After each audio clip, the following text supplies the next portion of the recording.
আসসালামু আলাইকুম রহমতুল্লাহি বরকাতু। প্রিয় মুসলমান ভাই বোনেরা, আপনারা অবশ্যই ভালো আছেন। আহলান সাহলান, ঈদ মুবারক। আজকে মুসলমানদের প্রধান ধর্মীয় উৎসব হলো ঈদ উল ফিতর।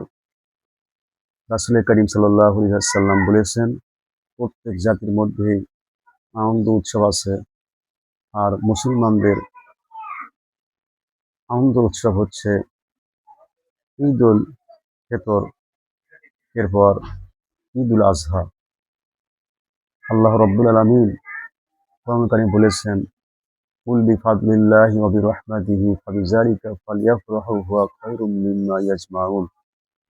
নবী, আপনি বলুন, এটা আল্লাহ তাআলার রহমত এবং অনুগ্রহ বা দয়া যে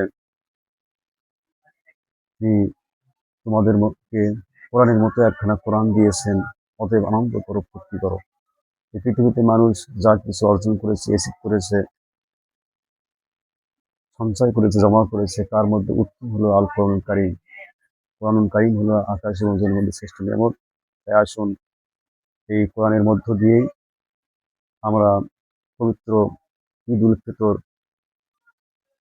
অত্যন্ত আনন্দ উৎসব করে ঈদ উল ফিতর আমরা উদযাপন করি, যাতে করে আল্লাহ রাব্বুল আলামিন আমাদেরকে এমনভাবে এই আনন্দ বা খুশির বন্যার মধ্য দিয়ে আমাদেরকে বেঁচে রাখেন, যাতে সামনের বছর বা আগামী বছরও আমরা এই আনন্দের প্রভাবে সে আনন্দ যেন উদযাপন করতে পারি। এই আশায় শেষ করলাম। আসসালামু আলাইকুম ওয়া রাহমাতুল্লাহি ওয়া বারাকাতুহু।